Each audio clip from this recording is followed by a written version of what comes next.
Lektion 1. Den förtrollade lampan. Hej Anna, har du någonsin föreställt dig att hitta en magisk lampa? Hej John, definitivt. Det skulle vara otroligt att ha en magisk lampa. Vad skulle du önska dig? Tja, jag skulle önska förmågan att tala alla språk flytande. Vad sägs om dig? Det är en intressant önskan. Jag tror att jag skulle önska kraften att teleportera var som helst direkt. Tänk vilka platser vi skulle kunna utforska. Absolut. Vi kunde resa världen utan ansträngning. Men tror du att magiska lampor verkligen finns?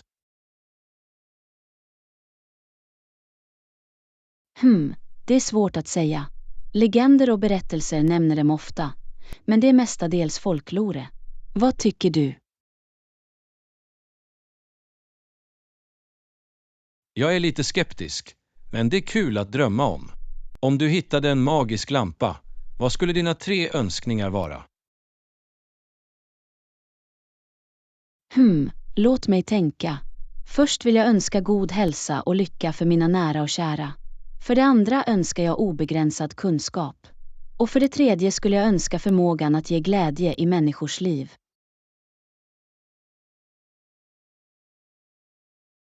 Det är underbara önskningar. Det är bra att prioritera andras välbefinnande. Min andra önskan skulle vara en harmonisk värld där alla respekterar varandras olikheter. Men för min tredje önskan är jag inte säker än. Vad sägs om att använda din tredje önskan för att få en lösning på globala frågor som fattigdom eller klimatförändringar? Det är en lysande idé. Att lösa pressande globala problem skulle säkert få bestående effekter. Jag går med det.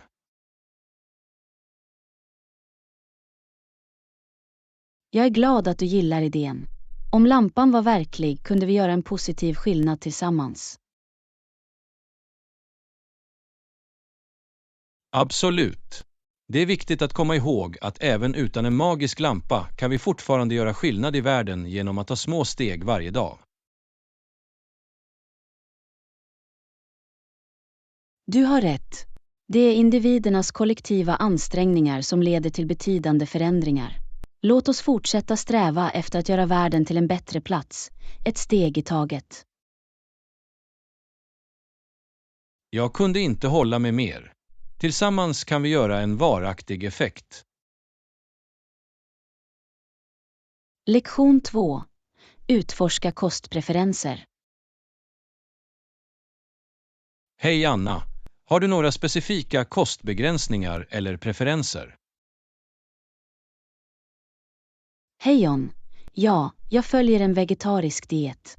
Vad sägs om dig? Det är intressant.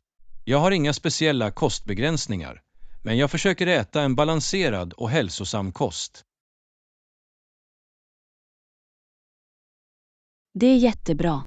Det är viktigt att lyssna på våra kroppar och ge dem näring med rätt mat. Vad fick dig att anta det tillvägagångssättet? Tja, jag insåg att vara medveten om vad jag äter kan ha en positiv inverkan på mitt allmänna välbefinnande. Jag började ägna mer uppmärksamhet åt näringsvärdet av maten jag konsumerar. Jag håller helt med. En välbalanserad kost kan ge oss den energi och näringsämnen som våra kroppar behöver. Har du någonsin funderat på att prova några specifika dieter? Ja, jag har tänkt på det. Det finns så många kostmetoder där ute, som medelhavsdieten eller den ketogena dieten. Det kan vara överväldigande att välja en. Jag förstår vad du menar. Det är viktigt att hitta en diet som passar våra individuella behov och preferenser. För mig fungerar det bra att vara vegetarian.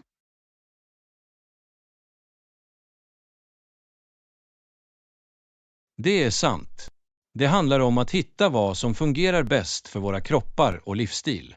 Har du några tips till någon som vill prova en vegetarisk kost?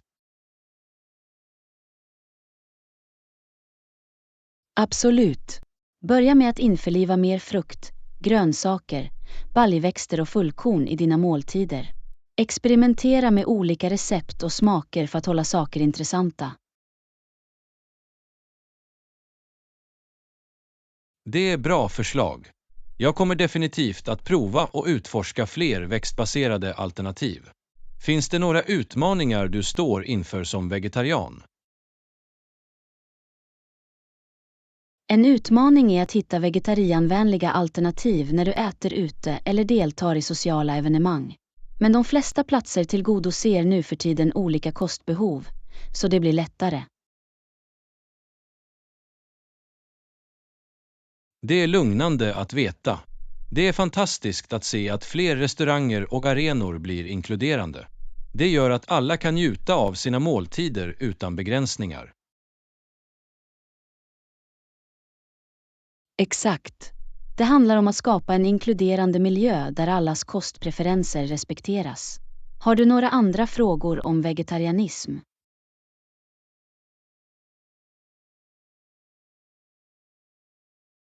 Inte just nu. Du har gett värdefulla insikter i den vegetariska livsstilen. Jag uppskattar ditt perspektiv och kommer att ha det i åtanke när jag utforskar olika kostval.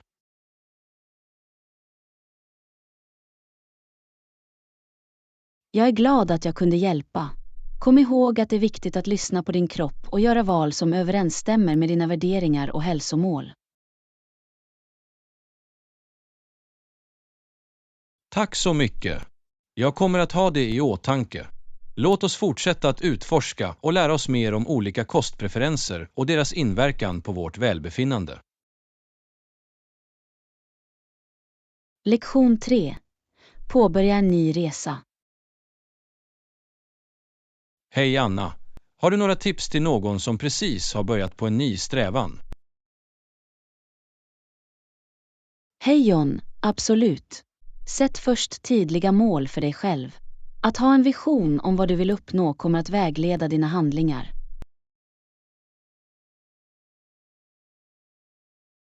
Det är vettigt. Mål ger en känsla av riktning och motivation. Vad är ditt nästa tips?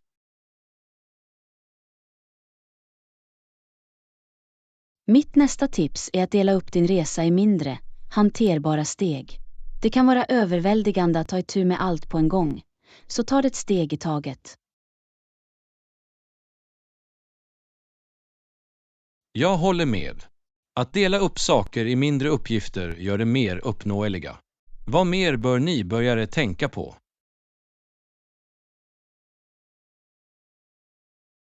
Det är viktigt att vara ihållande och inte bli avskräckt av motgångar. Kom ihåg att framsteg tar tid och varje steg framåt räknas, oavsett hur litet det är.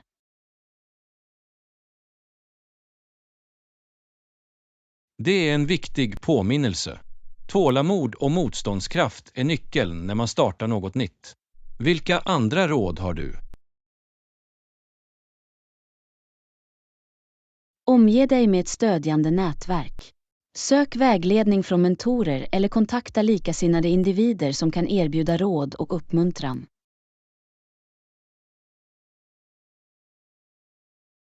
Att ha ett stödsystem är avgörande. De kan ge vägledning och hjälpa oss att hålla oss motiverade. Vad är ditt femte tips? Mitt femte tips är att anamma ett tillväxtsätt. Var öppen för att lära, anpassa och förbättra på vägen. Se utmaningar som möjligheter till tillväxt. Jag kunde inte hålla med mer. Ett tillväxtsätt gör att vi kan omfamna nya erfarenheter och lära av både framgångar och misslyckanden. Några fler tips? Ja, fira dina prestationer, oavsett hur små de kan verka. Att erkänna dina framsteg ökar självförtroendet och håller dig motiverad. Att fira milstolpar är viktigt. Det hjälper oss att vara positiva och motiverade på vår resa. Har du några sista tips? Slutligen, njut av processen. Omfamna spänningen och lär dig att uppskatta själva resan, snarare än att bara fokusera på slutresultatet. Det är ett underbart tips. Att njuta av resan gör hela upplevelsen mer tillfredsställande. Tack för att du delar med dig av dessa värdefulla insikter. Lektion 4. Samarbetets kraft. Hej Anna! Har du någonsin upplevt hur samarbete kan få fram bra poäng som du inte har utforskat tidigare? Hej John, absolut. Att samarbeta med andra kan öppna upp nya perspektiv och idéer som vi kanske inte har övervägt på egen hand.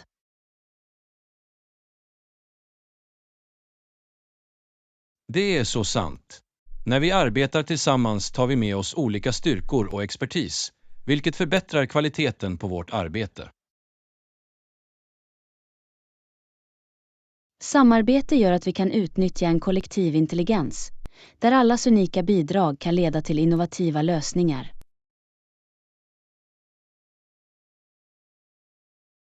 Jag kunde inte hålla med mer. Det är fascinerande hur olika sinnen som samlas kan väcka kreativitet och generera nya insikter. Exakt. Att samarbeta med andra hjälper oss att utmana våra egna antaganden och tänka utanför boxen. Det vidgar våra horisonter. Det är en bra poäng. Att arbeta med andra uppmuntrar oss att gå ut ur våra komfortzoner och utforska nya möjligheter.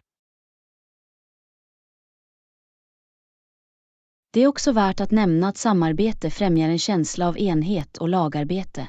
Det stärker relationer och bygger förtroende bland individer.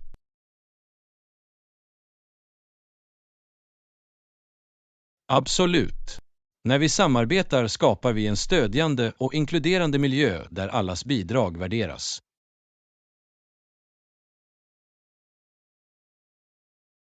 Samarbete gör det också möjligt för oss att åstadkomma mer på kortare tid. Genom att dela uppgifter och ansvar kan vi uppnå våra mål mer effektivt.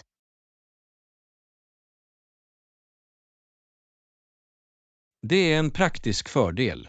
Genom att dela arbetsbelastningen kan vi utnyttja varandras styrkor och expertis, vilket leder till bättre resultat. En annan fördel med samarbete är möjligheten till kontinuerligt lärande. Vi kan lära av varandras erfarenheter och skaffa oss nya kunskaper och färdigheter. Du har helt rätt. Att samarbeta med andra utsätter oss för olika perspektiv och expertis, vilket underlättar vår personliga tillväxt. Dessutom främjar samarbete en kultur av ömsesidigt stöd och uppmuntran. Vi kan fira varandras framgångar och navigera utmaningar tillsammans.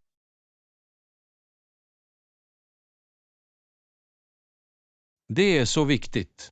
När vi samarbetar skapar vi en positiv och stärkande miljö som driver motivation och produktivitet. Definitivt. Samarbete hjälper oss att uppnå kollektiva mål och skapar en känsla av delad prestation. Det är en win-win situation.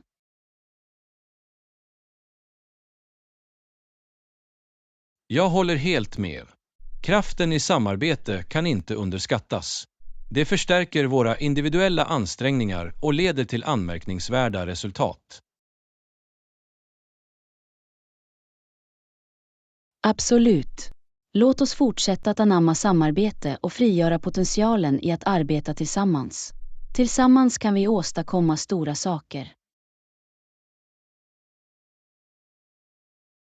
Väl sagt. Låt oss utnyttja kraften i samarbete och göra en positiv inverkan genom våra kollektiva ansträngningar. Lektion 5. Färska och smakrika val. Hej Anna, jag köpte lite frukt och grönsaker. Vilka frukter fick du? Hej John, jag plockade upp en mängd olika frukter. Jag har äpplen, apelsiner och bananer. Vad sägs om dig? Det låter läckert. Jag fick några jordgubbar, druvor och ananas. Jag ville lägga till några tropiska smaker till mitt urval.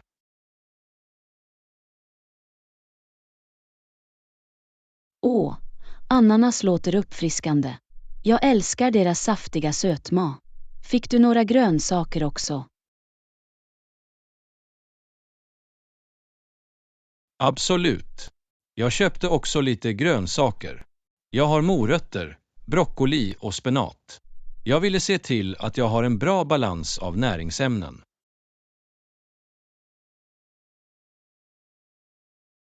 Bra val. Morötter är packade med vitaminer och broccoli och spenat är utmärkta källor till mineraler. Finns det några andra frukter du gillar?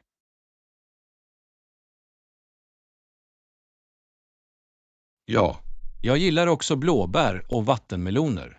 De är båda otroligt uppfriskande och perfekta för sommaren. Jag håller med. Blåbär är rika på antioxidanter och vattenmeloner är återfuktande och läckra.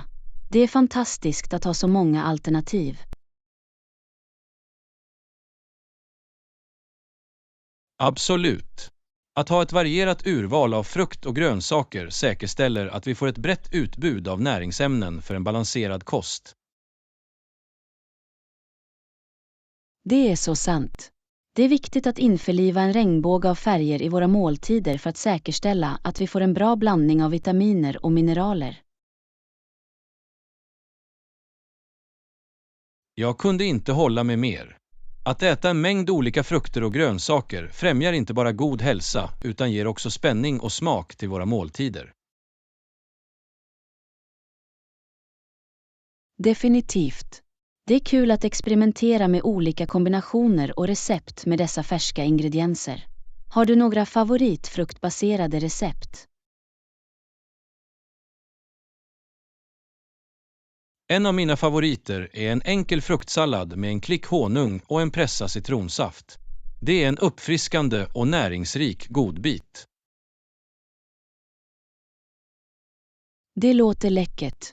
Jag tycker om att göra smoothies med en blandning av frukt och bladgrönsaker. Det är ett snabbt och bekvämt sätt att få en näringspost.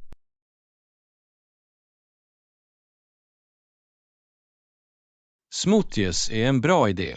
De är ett fantastiskt sätt att införliva en mängd olika frukter och grönsaker i vår kost.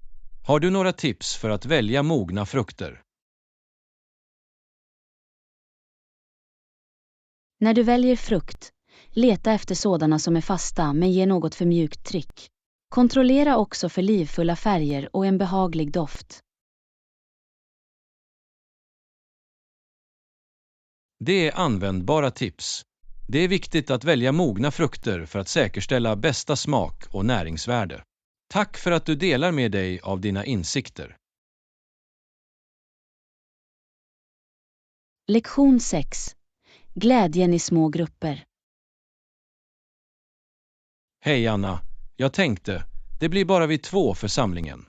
Tror du att en liten grupp kommer att vara roligare?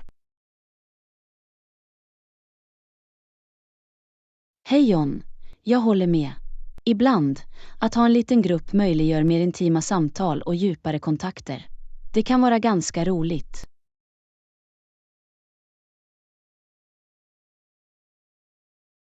Det är sant. Med en mindre grupp kan vi ge varje person mer uppmärksamhet och delta i meningsfulla diskussioner. Absolut. Det skapar en mysig och avslappnad atmosfär där allas röster kan höras, vilket främjar en känsla av tillhörighet. Jag kunde inte hålla med mer. Det är lättare att interagera och bygga rapport i en liten gruppmiljö. Det möjliggör också bättre lagarbete. Ja, i en liten grupp kan vi samarbeta närmare, dela idéer och arbeta mot ett gemensamt mål på ett mer sammanhängande sätt.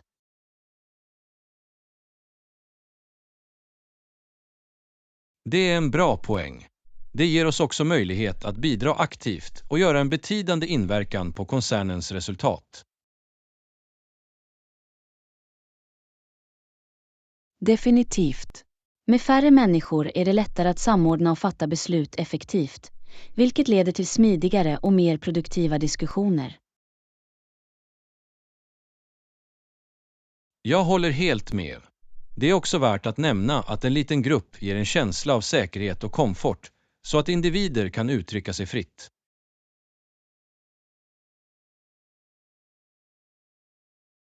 Absolut. Människor kan känna sig mer benägna att dela sina tankar och åsikter utan press från en större publik. Det är så sant. Det skapar en stödjande miljö där allas idéer värderas och främjar en kultur av öppenhet och respekt. Ja, i en liten grupp kan vi också skräddarsy aktiviteter och samtal efter deltagarnas intressen och preferenser, vilket gör upplevelsen roligare för alla.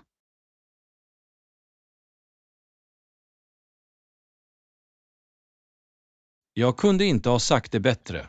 Det gör att vi kan anpassa samlingen och se till att alla har en minnesvärd och engagerande tid. Det stämmer. Plus, med en mindre grupp, det är lättare att bygga kontakter och bilda djupare vänskap.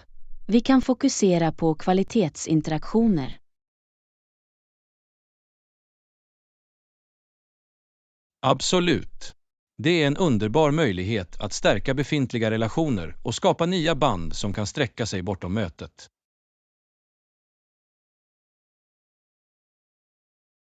Jag håller helhjärtat med. Små grupper leder ofta till meningsfulla kontakter och varaktiga minnen. Det är en chans att skapa något speciellt.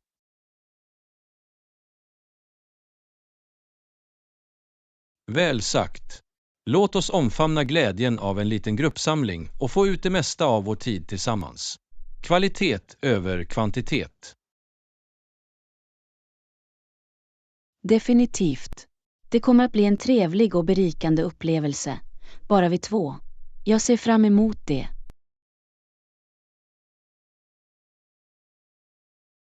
Jag också. Jag tror att vår lilla gruppsamling kommer att fyllas med skratt, engagerande samtal och en känsla av samhörighet. Jag kunde inte hålla med mer. Låt oss skapa vackra stunder och vårda de band vi kommer att skapa. Det kommer att bli en minnesvärd tid.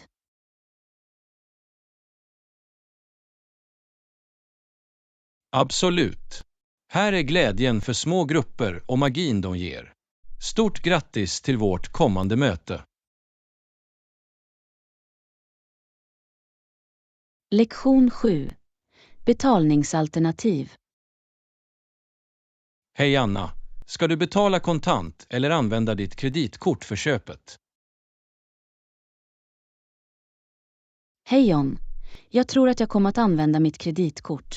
Det är bekvämare och jag kan tjäna några belöningspoäng också.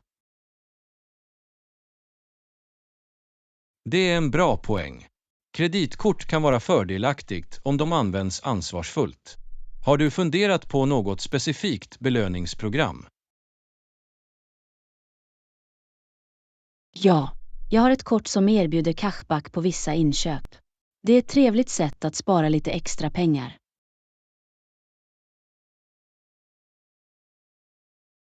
Cashback låter som en bra förmån. Det är som att få en liten belöning för dina dagliga utgifter. Jag kanske tittar på det också. Absolut. Det är värt att utforska olika kreditkortsalternativ för att hitta den som passar dina behov och utgiftsvanor. Jag håller med. Det är viktigt att välja ett kreditkort med gynnsamma villkor, till exempel låga räntor och minimala avgifter. Definitivt. Att läsa det finstilta och förstå villkoren är avgörande innan du ansöker om ett kreditkort.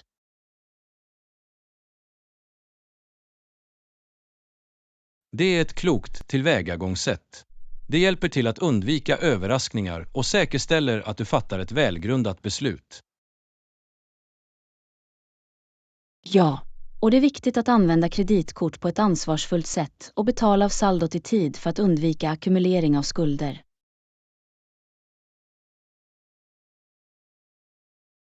Ansvarsfull kreditkortsanvändning är nyckeln. Det hjälper till att upprätthålla en bra kreditpoäng och finansiell stabilitet på lång sikt. Absolut. Å andra sidan kan det vara användbart att bära kontanter för mindre transaktioner eller platser som inte accepterar kort. Det är sant. Att ha lite kontanter till hands ger flexibilitet, särskilt i situationer där kortbetalningar inte är ett alternativ. Exakt. Det är alltid bra att ha en blandning av betalningsmetoder för att anpassa sig till olika situationer och preferenser. Jag kunde inte hålla med mer. Det handlar om att hitta rätt balans och använda den betalningsmetod som fungerar bäst för varje situation. Ja, oavsett om det är ett kreditkort eller kontanter är målet att göra våra inköp smidigt och säkert.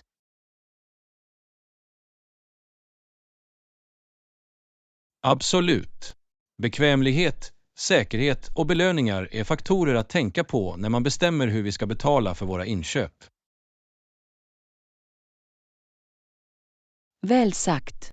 Låt oss göra välgrundade val och njuta av de fördelar som olika betalningsalternativ kan ge. Jag kunde inte ha sagt det bättre. Här är smarta betalningsbeslut och ekonomiskt välbefinnande. Skål för det! Lektion 8. Evenemangsglädje. Hej Anna! Hur trivs du med evenemanget? Jag har en fantastisk tid. Maten här är utsökt. Hej John, jag är glad att höra det. Ja, maten är fantastisk. Jag älskade särskilt aptitretare de serverade.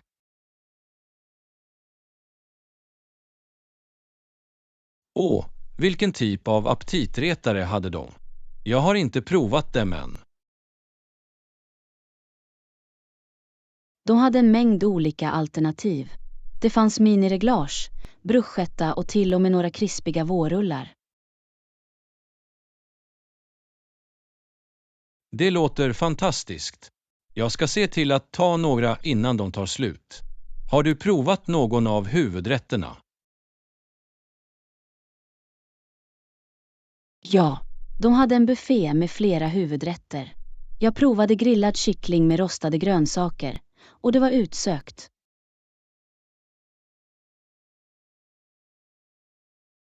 Grillad kyckling med rostade grönsaker låter som en välsmakande kombination. Jag kommer definitivt att ge det ett försök. Var det något annat som fångade din uppmärksamhet? Absolut. De hade en levande sushi-station där du kunde anpassa dina egna rullar. Det var en rolig upplevelse. En levande sushi-station låter spännande. Jag tycker om sushi, och att kunna anpassa rullarna ger en unik touch. Det var verkligen en unik upplevelse. Du bör definitivt ge det ett försök. De hade ett brett urval av färska ingredienser att välja mellan. Jag är definitivt på väg dit nästa. Tack för rekommendationen. Hade du chansen att utforska dessertalternativen? Ja, dessertbordet var ett sött paradis. De hade ett sortiment av kakor, bakverk och till och med en chokladfontän.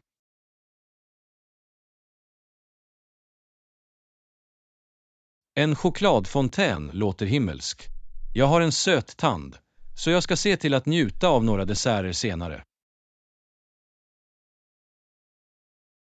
Jag är säker på att du kommer att njuta av det.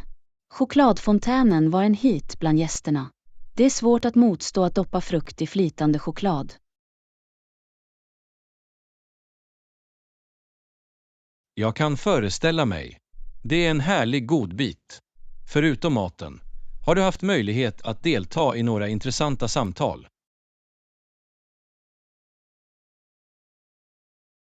Ja, jag har träffat några fascinerande människor och haft engagerande diskussioner om olika ämnen, från resor till teknik. Det är underbart. Händelser som dessa ger en fantastisk möjlighet att nätverka och utbyta idéer med likasinnade individer. Absolut. Det är en chans att bredda våra horisonter och lära av andras erfarenheter och perspektiv.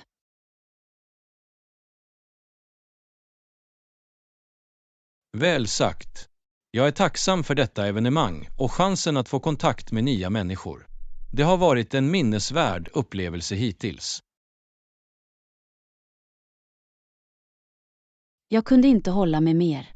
Låt oss få ut det mesta av evenemanget och fortsätta njuta av maten, konversationerna och allt det har att erbjuda. Definitivt. Här är för att njuta av smakerna, omfamna nya anslutningar och skapa varaktiga minnen. Skål för det! Lektion 9. Stickkonversationer. Hej Anna, vilken typ av stickning gör du? Jag är nyfiken på olika projekt och tekniker. Hej John. Jag stickar mestadels halsdukar och hattar. Det är en avkopplande hobby som gör att jag kan vara kreativ och göra praktiska saker. Det låter underbart. Stickning kan vara ett bra sätt att varva ner och skapa något vackert samtidigt. Absolut. Det är en terapeutisk aktivitet som hjälper mig att avstressa och fokusera på nuet. Jag kan se hur det skulle vara fördelaktigt. Vilken typ av garn brukar du använda för dina projekt?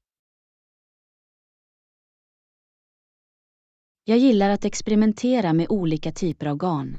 Från mjuk merino-ull till levande akrylblandningar.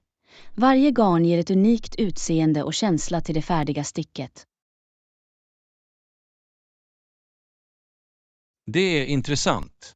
Jag insåg aldrig hur mycket valet av garn kan påverka slutprodukten. Ja, garnets struktur, vikt och färg kan helt förändra utseendet och den totala upplevelsen av det stickade föremålet.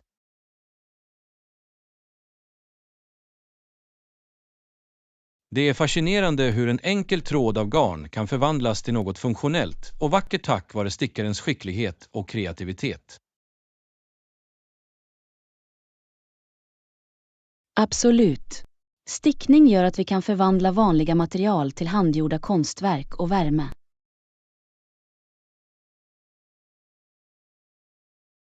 Har du någonsin provat mer invecklade stickmönster eller mönster? Jag är nyfiken på möjligheterna bortom halsdukar och hattar. Ja, jag har utforskat spetsstickning och kabelstickning, som involverar mer invecklade mönster och tekniker. Det ger en extra nivå av utmaning och tillfredsställelse till processen.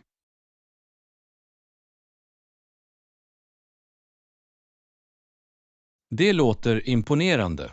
Jag beundrar det engagemang och skicklighet som krävs för sådana invecklade mönster. Tack så mycket. Det kräver övning och tålamod, men slutresultatet är alltid givande. Har du några favoritstickningsresurser eller samhällen som du följer? Jag skulle gärna vilja utforska mer om stickning. Absolut. Det finns många onlineplattformar och sociala mediegrupper dedikerade till stickning. De erbjuder mönster, handledning och en stödjande gemenskap av andra stickare. Det är fantastiskt att veta. Jag kommer definitivt att undersöka dessa resurser för att utöka mina kunskaper och färdigheter. Jag är säker på att du kommer att njuta av det. Stickning är ett mångsidigt hantverk med oändliga möjligheter. Jag kan se överklagandet. Det är ett sätt att uttrycka kreativitet, koppla av och skapa praktiska föremål på en gång. Definitivt. Stickning gör att vi kan sakta ner, ansluta till vår kreativa sida och producera något meningsfullt.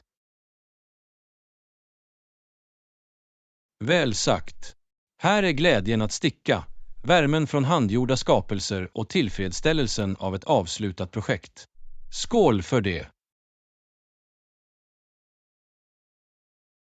Lektion 10. Actionfyllt äventyr. Hej Anna! Har du någonsin sett de spännande krigsfilmerna där Rangers hoppar av det brittiska landningsfartyget och springer till botten av fiendens klippor? Hej John. Ja, jag har sett några. Soldaternas intensitet och mod i dessa scener lämnar mig alltid i vardnad. Det är otroligt hur de möter fara direkt och tar sig igenom utmanande situationer med mod. Absolut. Dessa stunder fångar adrenalin och beslutsamhet hos individer inför motgångar.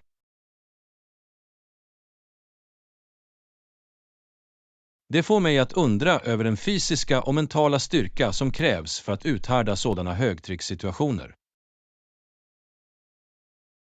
Ja, soldaterna måste genomgå rigorös utbildning för att förbereda sig för de fysiska krav och mental motståndskraft som behövs för strid.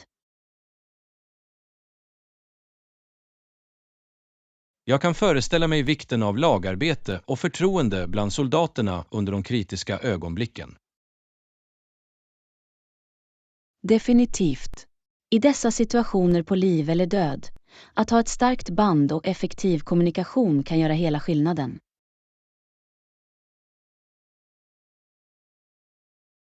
Det är fascinerande hur människor kan komma tillsammans, oavsett deras skillnader, för att uppnå ett gemensamt mål. Ja, det delade syftet och kamratskapet bland soldater kan skapa livslånga kontakter och skapa en känsla av tillhörighet.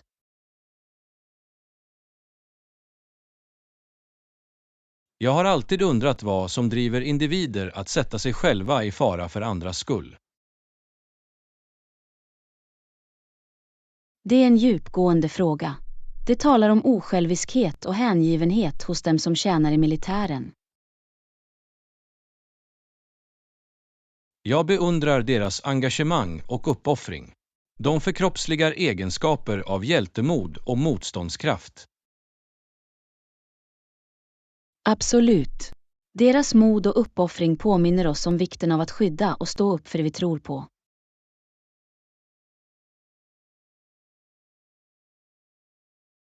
Det är sant. Dessa berättelser tjänar som en påminnelse om styrkan i den mänskliga anden och förmågan till extraordinära handlingar. De inspirerar oss att driva bortom våra gränser och möta utmaningar med beslutsamhet och mod. Verkligen. Även i våra egna liv kan vi hitta inspiration från dessa berättelser för att övervinna hinder och sträva efter våra mål. Det är ett kraftfullt perspektiv. Vi kan dra styrka från hjältarnas berättelser för att driva våra egna personliga resor. Väl sagt. Låt oss fortsätta att söka inspiration från dessa berättelser om mod och kanalisera den energin till våra egna liv. Lektion 11. Budgetering för resor. Hej Anna! När vi planerar vår resa bör vi se till att vår budget täcker alla våra utgifter på vår destination. Hej John, du har helt rätt. Det är viktigt att planera klokt och fördela våra medel därefter för att få ut det mesta av vår resa.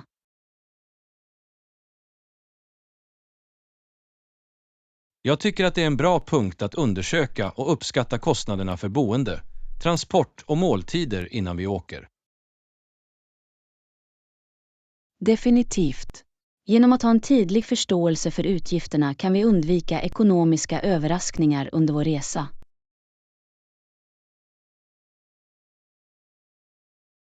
Vi bör också överväga eventuella extra kostnader som entréavgifter till attraktioner eller aktiviteter vi vill uppleva. Det är en bra poäng. Det är viktigt att ta hänsyn till dessa extra kostnader för att säkerställa att vi fullt ut kan njuta av alla destinationer vi planerar att besöka. Jag håller med. Det skulle vara synd att missa unika upplevelser på grund av otillräcklig budgetering. Absolut. Vi vill få ut det mesta av vår resa och skapa varaktiga minnen utan att oroa oss för ekonomin. En annan aspekt att tänka på är att avsätta en beredskapsfond för oväntade situationer eller nödsituationer. Det är en smart idé. Att ha ett skyddsnät kan ge sinnesfrid och låta oss hantera alla oförutsedda omständigheter som kan uppstå.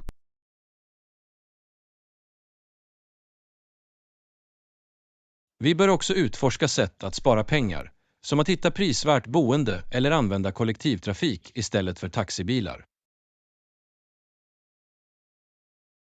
Ja, att vara resursstark och söka kostnadseffektiva alternativ kan hjälpa oss att sträcka vår budget och potentiellt till och med förlänga vår resa.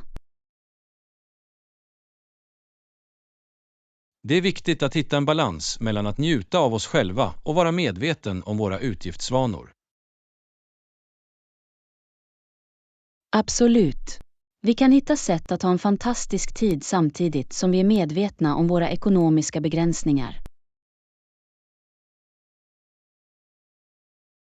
Att undersöka lokala rätter och hitta prisvärda men ändå läckra ställen att äta kan också bidra till en mer budgetvänlig upplevelse.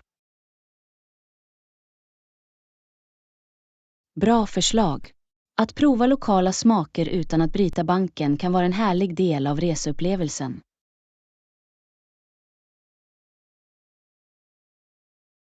Slutligen är det bra att hålla reda på våra utgifter under resan för att säkerställa att vi håller oss inom vår budget.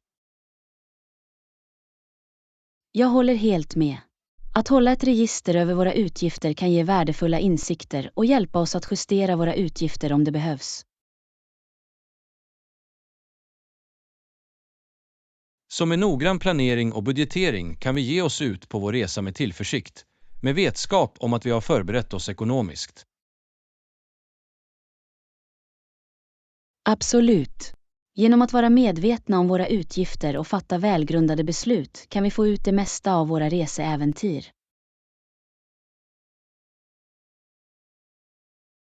Låt oss omfamna spänningen att utforska nya destinationer samtidigt som vi är ansvariga för vår ekonomi.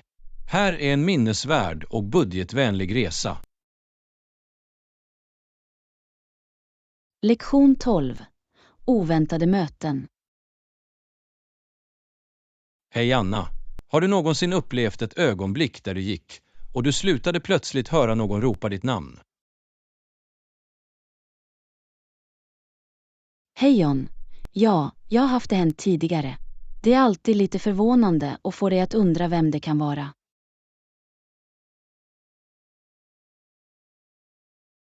Det är som en paus i tiden när du hör ditt namn mitt i vardagens liv och rörelse. Absolut. Det är som om universum vill fånga din uppmärksamhet och skapa en koppling till någon.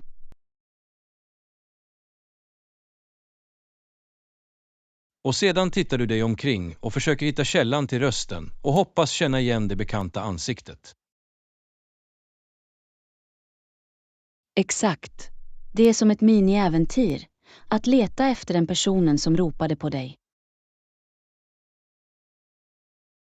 Och ibland, det visar sig vara en gammal vän eller någon du inte har sett på flera år. Ja, dessa möten kan vara ganska oväntade och ge en ruff av känslor och minnen. Det är fantastiskt hur en enda röst som ringer ditt namn kan framkalla så starka reaktioner inom dig.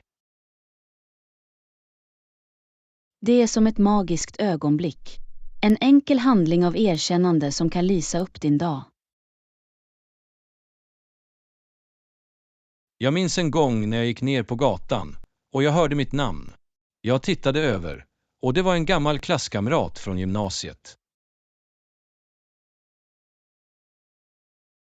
Det måste ha varit en trevlig överraskning.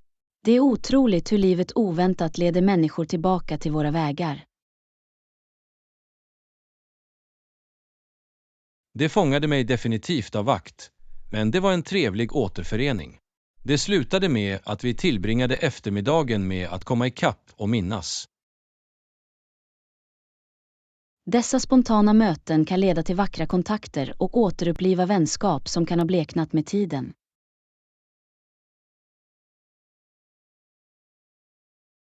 Absolut. Det är en påminnelse om hur sammankopplade våra liv kan vara, även när vi minst förväntar oss det.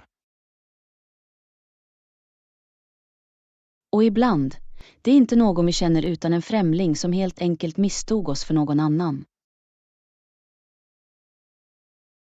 Ja, det händer också. Det är intressant att se det ursäktande uttrycket i ansiktet när de inser sitt misstag. Det kan vara underhållande och ett lättsamt ögonblick. Skapa en kort koppling mellan två främlingar. Det visar bara att ibland, även i de vanligaste stunderna, något extraordinärt kan hända. Livet har ett sätt att överraska oss när vi minst förutser det. Vi bör värna om dessa oväntade möten. Verkligen. De påminner oss om att vara öppna för nya upplevelser och omfamna livets oförutsägbara natur. Så nästa gång vi hör vårt namn kallas, låt oss pössa, titta runt och se vilka överraskningar som väntar oss. Absolut. Låt oss omfamna de oväntade ögonblicken och vårda de anslutningar de ger. Lektion 13. Nyfikenhetens kraft. Hej Anna, jag tycker att det är bra att vara nyfiken. Människor som är nyfikna på saker är de som lär sig mycket. Hallå, jag kunde inte hålla mig mer. Nyfikenhet är drivkraften bakom utforskning och inhämtning av ny kunskap. Absolut. När vi är nyfikna ställer vi frågor och söker svar, vilket leder till en djupare förståelse av världen omkring oss. Nyfikenhet driver vår önskan att lära och upptäcka. Det öppnar dörrar till oändliga möjligheter och vidgar våra horisonter. Det är fascinerande hur nyfikenhet kan väcka kreativitet och innovation.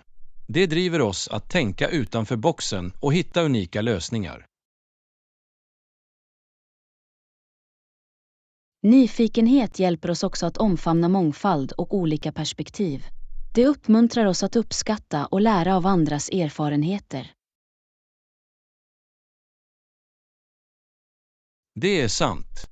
När vi är nyfikna är vi mer öppensinnade och villiga att lyssna på olika synpunkter. Att vara nyfiken håller våra sinnen aktiva och engagerade. Det hindrar oss från att bli stillastående och uppmuntrar personlig tillväxt.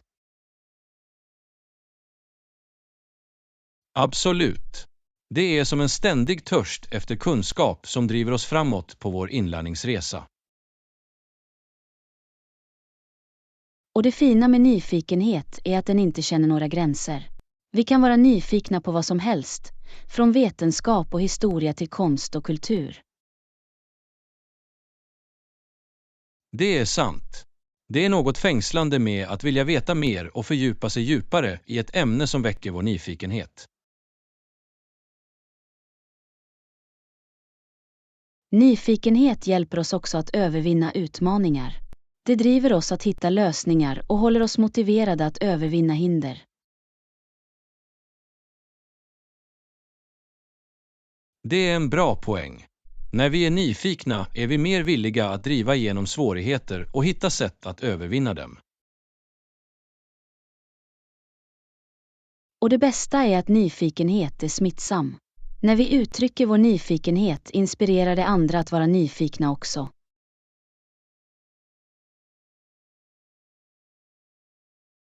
Det är en utmärkt observation.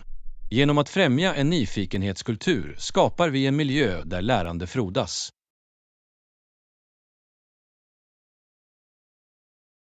Så låt oss omfamna vår nyfikenhet och fortsätta att utforska, lära och växa i vår resa genom livet. Absolut. Låt oss vara nyfikna, ställa frågor och aldrig sluta söka kunskap. Det finns så mycket där ute som väntar på att upptäckas. Verkligen. Nyfikenhet är nyckeln som låser upp dörrarna till oändliga möjligheter. Låt oss hålla våra sinnen öppna och vår nyfikenhet vid liv.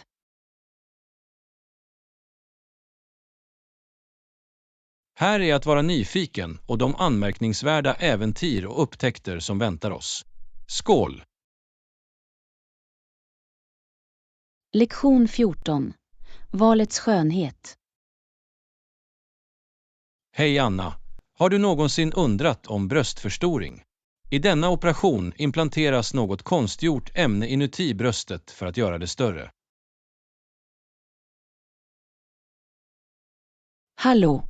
Ja, det är ett ämne som många kvinnor har haft samtal om. Bröstförstoring är ett personligt val som varierar från person till person.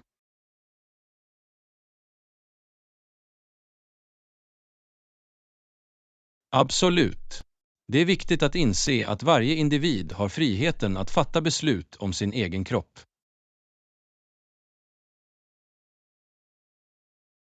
Det stämmer. Vad som kan vara rätt val för en person kanske inte är detsamma för en annan.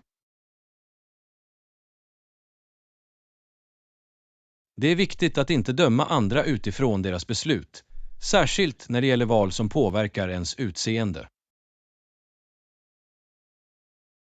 Exakt. Varje person har sina egna skäl och överväganden när man bestämmer sig för att genomgå bröstförstoring.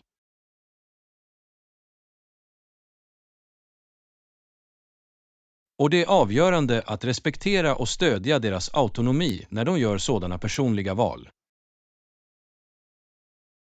Absolut. Att stödja varandra och främja kroppspositivitet gör att individer kan känna sig bemyndigade och självsäkra i sina beslut. Det är också viktigt att komma ihåg att skönhet finns i många former och storlekar. Det definieras inte av något särskilt fysiskt attribut. Det är en bra poäng. Skönhet är mångsidig, och det är de unika egenskaperna som gör varje person speciell. Genom att omfamna mångfald och hylla individuella val skapar vi ett mer inkluderande och accepterande samhälle. Exakt. Låt oss uppmuntra en kultur av acceptans, där alla känner sig bekväma och självsäkra i sin egen hud. Och låt oss komma ihåg att vårt värde inte bestäms av vårt fysiska utseende, utan av innehållet i vår karaktär. Väl sagt. Sann skönhet strålar inifrån och återspeglas i hur vi behandlar andra och den vänlighet vi visar. Absolut.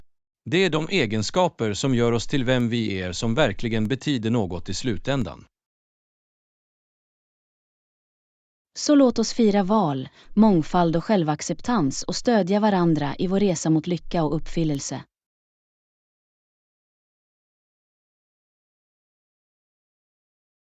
Jag kunde inte hålla med mer. Låt oss vara förespråkare för kroppspositivitet och främja en värld där alla känner sig bekväma att vara sig själva. Här är att omfamna individuella val och fira skönheten som finns i var och en av oss. Skål!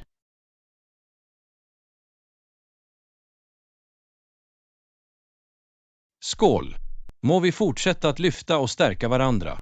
Uppskatta den unika skönheten som lyser inifrån. Lektion 15. Färgernas språk. Hej Anna! När det gäller din ljusa hud tror jag att pastell eller ljusa färger skulle se bra ut på dig. Hallå! Det är ett intressant förslag.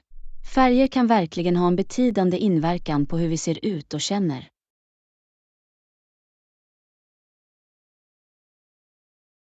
Absolut! Färger har kraften att framkalla vissa känslor och skapa olika visuella intryck. Det är fascinerande hur olika färger kan förmedla olika stämningar och budskap till de omkring oss. Det är sant. Färger kan vara en form av icke-verbal kommunikation som uttrycker vår personlighet och stil.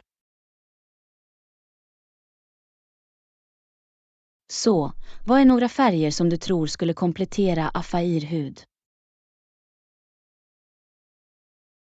Tja, pastellfärger som ljusrosa, babyblå eller mintgrön kan få fram ett mjukt och delikat utseende. Jag förstår. Pastellfärger har en mild och lugnande effekt. Vad sägs om ljusa färger?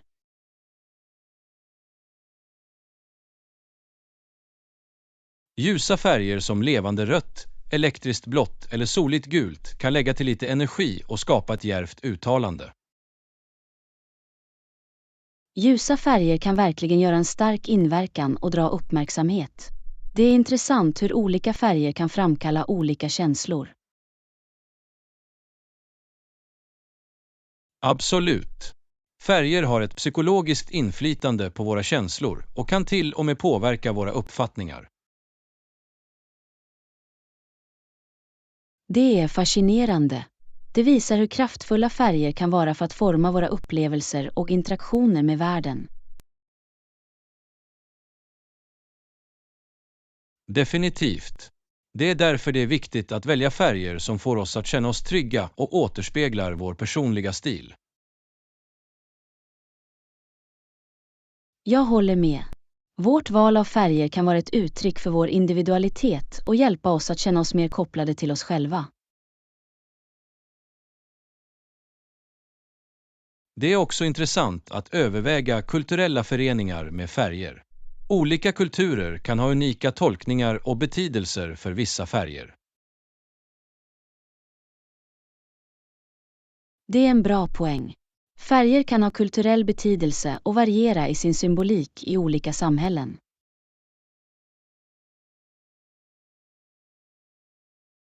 Så när du väljer färger för dina kläder eller omgivningar är det värt att överväga inte bara dina personliga preferenser utan också det kulturella sammanhanget. Absolut. Genom att vara uppmärksam på de färger vi väljer kan vi skapa harmoniska och meningsfulla miljöer. Och låt oss inte glömma att färger också kan vara en källa till inspiration och kreativitet i olika former av konst och design. Verkligen.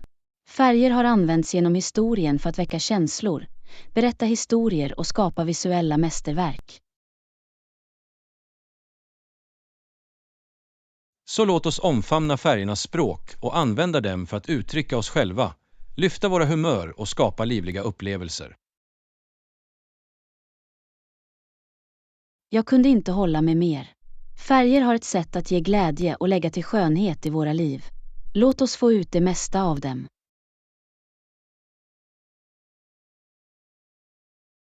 Här är livets färgglada gobeläng och de oändliga möjligheter som färger erbjuder. Skål! Lektion 16. Tillmötesgå dina behov. Hej Anna! Jag förstår att du letar efter ett ställe att bo. Låt mig kolla om det finns en svit tillgänglig för din vistelse.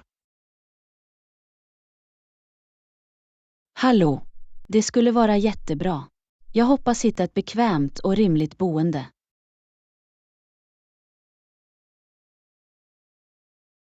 Absolut. En svit skulle erbjuda dig mer rum och bekvämligheter för att göra din vistelse trevlig. Det låter perfekt. Jag uppskattar att du kollar efter tillgänglighet.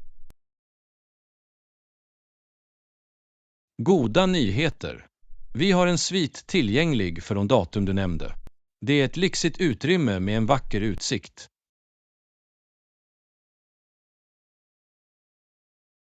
Det är fantastiskt. Kan du berätta mer om de bekvämligheter som ingår i sviten? Visst.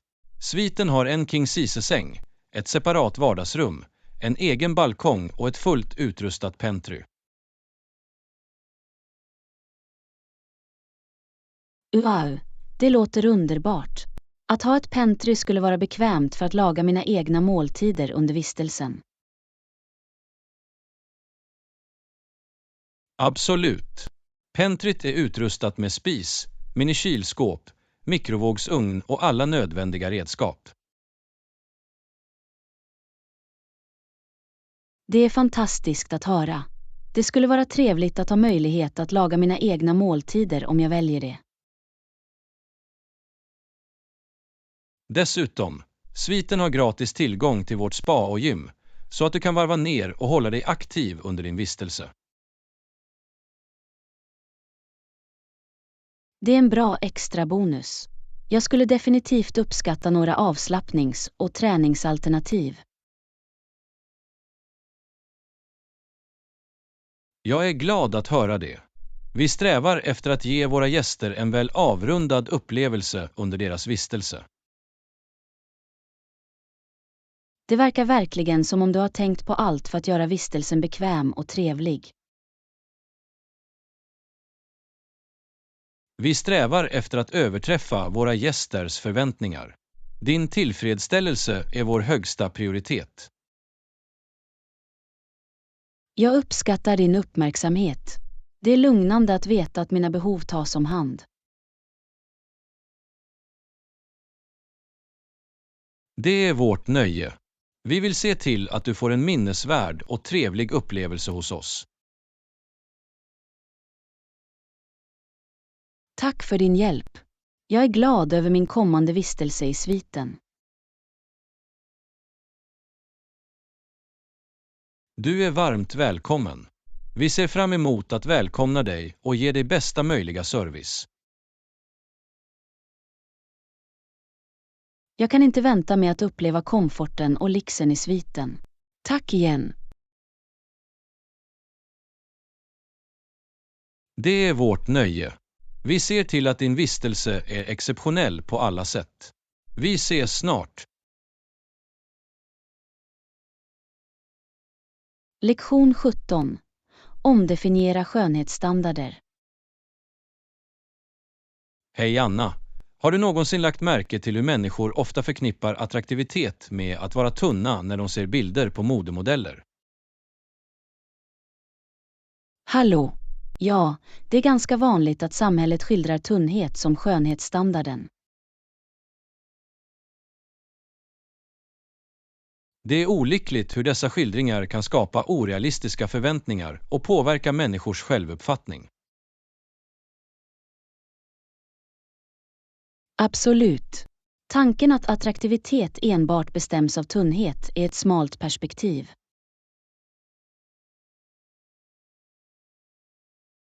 Skönhet finns i olika former och storlekar. Det är viktigt att omfamna mångfald och omdefiniera skönhetsstandarder. Jag kunde inte hålla med mer. Skönhet bör firas i alla dess former, snarare än begränsas till ett enda ideal. Exakt. Vi bör uppskatta den unikhet och individualitet som varje person tar med sig till bordet. Det är viktigt att främja positiv kroppsbild och uppmuntra människor att älska och acceptera sig själva som de är. Absolut. Vi bör fokusera på inre egenskaper, som vänlighet, självförtroende och medkänsla, som verkligen gör en person attraktiv. Skönhet handlar inte bara om fysiskt utseende. Det handlar om hur en person bär sig själv och behandlar andra. Det är en underbar poäng. Sann skönhet strålar inifrån och återspeglas i våra handlingar och interaktioner. Det är viktigt att utmana de smala skönhetsstandarderna och främja en mer inkluderande och holistisk syn på attraktivitet. Vi bör fira mångfald och främja positiva förebilder som representerar olika kroppstyper och bakgrunder. Genom att göra det kan vi ge individer möjlighet att omfamna sin unika skönhet och främja ett mer inkluderande samhälle. Absolut. Låt oss uppmuntra självkärlek och acceptans, uppskatta skönheten som finns i varje individ. Tillsammans kan vi omdefiniera skönhetsstandarder och skapa en mer inkluderande och stödjande miljö för alla. Att omfamna mångfald och avvisa smala skönhetsstandarder är ett steg mot en mer medkännande och förståelig värld. Jag kunde inte hålla med mer. Låt oss omfamna skönheten som ligger inom oss och uppskatta skönheten i andra. Det är dags att omdefiniera skönhet på våra egna villkor och fira det unika som gör var och en av oss attraktiva. Verkligen. Låt oss sprida positivitet, acceptans och kärlek och betona att sann skönhet inte känner några gränser. Absolut. Tillsammans kan vi inspirera till förändring och skapa en värld där alla känner sig värderade och vackra. Tack för denna meningsfulla konversation. Låt oss fortsätta att främja kroppspositivitet och omdefiniera skönhet i vårt dagliga liv. Du är välkommen. Det har varit ett nöje att diskutera detta viktiga ämne med dig. Låt oss fortsätta sprida budskapet om inkludering och självacceptans. Lektion 18. Utforska reseboenden. Hej Anna! När du planerar en resa kan du jämföra priser på resewebbplatser eller överväga att hyra ett fritidshus. Hallå! Det är en bra poäng. Det är viktigt att utforska olika alternativ för att hitta det bästa boendet för våra behov.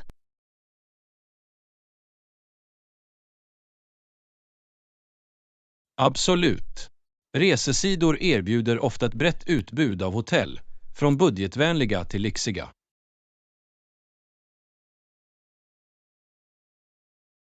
Det är bekvämt att jämföra priser och läsa recensioner från andra resenärer för att fatta ett välgrundat beslut.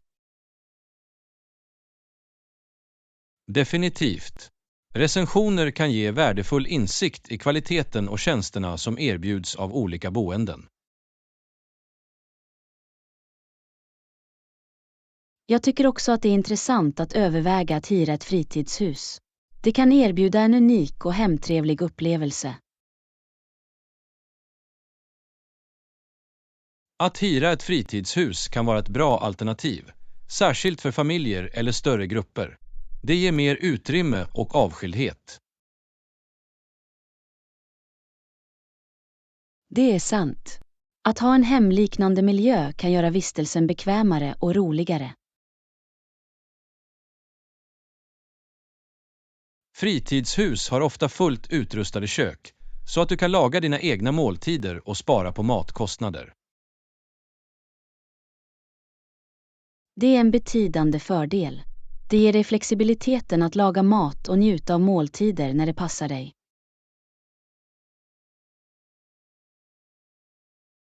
Dessutom kan fritidshus ha bekvämligheter som privata pooler, trädgårdar eller fritidsanläggningar, vilket bidrar till den övergripande upplevelsen. Det låter underbart. Det är som att ha en liten bit av paradiset under din semester. Verkligen.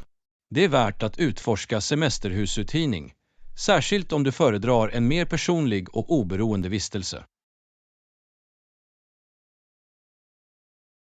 Å andra sidan erbjuder hotell bekvämligheter som rumsservice, concierge och restauranger på plats, vilket kan vara bekvämt. Absolut. Hotell erbjuder en rad tjänster som tillgodoser behoven hos olika resenärer. Allt beror på våra preferenser och vilken typ av upplevelse vi vill ha under vår resa. Exakt. Oavsett om det är komforten och bekvämligheten på ett hotell eller mysigheten i ett fritidshus, det finns alternativ som passar alla. Det är viktigt att ta hänsyn till faktorer som plats, budget och de specifika behoven hos våra resekompisar. Att planera framåt och undersöka olika boenden kan hjälpa oss att hitta det bästa alternativet som uppfyller våra krav. Det är sant. Det handlar om att hitta balansen mellan komfort, överkomliga priser och den övergripande upplevelse vi önskar. Absolut. Genom att utforska olika alternativ kan vi fatta välgrundade beslut och förbättra våra reseupplevelser. Tack för att du delar med dig av dessa insikter. Det är alltid bra att överväga olika perspektiv när du planerar en resa. Du är välkommen. Jag är glad att jag kunde bidra till våra resediskussioner. Låt oss fortsätta utforska världen och skapa oförglömliga minnen. Absolut. Här är spännande äventyr och upptäckter av nya platser. Skål!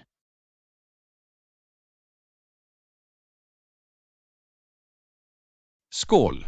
Må våra resor fyllas med glädje, upptäckt och fantastiskt boende. Lektion 19. Navigera i riktningar. Hej Anna! Har du någonsin märkt att det är på höger sida direkt efter att du korsat gatan? Hallå! Ja, att uppmärksamma vägbeskrivningar kan vara ganska viktigt när du navigerar i ett nytt område. Absolut. Att veta vilken sida vi ska slå på kan rädda oss från onödiga omvägar. Det är alltid bra att orientera oss och ha en mental karta över omgivningen. Definitivt. Att vara medveten om landmärken och gatuskyltar kan göra det lättare att hitta vägen. Ibland är det också bra att fråga lokalbefolkningen om vägbeskrivning om vi är osäkra på en specifik plats. Det är sant. Lokalbefolkningen kan ge värdefulla insikter och peka oss i rätt riktning. Det är viktigt att komma ihåg att gatunamn och adresser kan variera mellan olika städer och länder.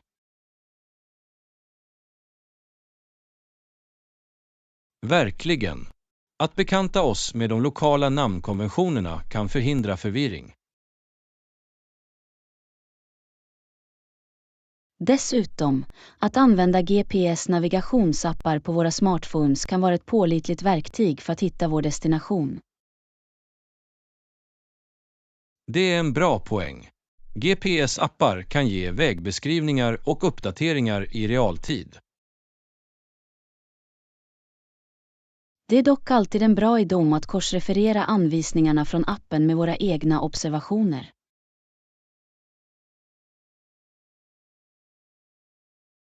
Absolut. Att enbart förlita sig på teknik kan leda till oväntade överraskningar eller fel.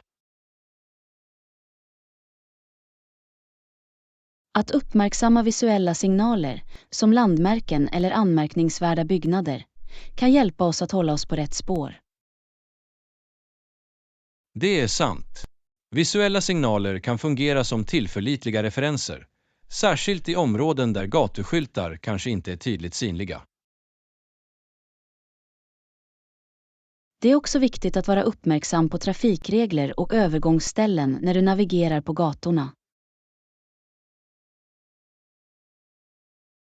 Definitivt. Säkerhet bör alltid vara en prioritet när du korsar gator eller utforskar okända områden. På vissa ställen är det vanligt att gå på en viss sida av trottoaren eller stanna i utsedda fotgängarfält.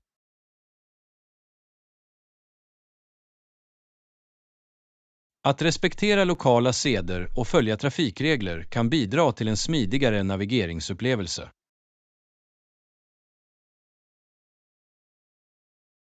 Absolut. Låt oss komma ihåg att vara medvetna om vår omgivning, be om hjälp när det behövs och lita på våra instinkter. Det är ett bra tillvägagångssätt. Genom att hålla oss observanta och anpassningsbara kan vi med säkerhet utforska nya platser. Tack för denna insiktsfulla konversation. Att navigera i riktningar kan ibland vara utmanande, men med övning blir det lättare.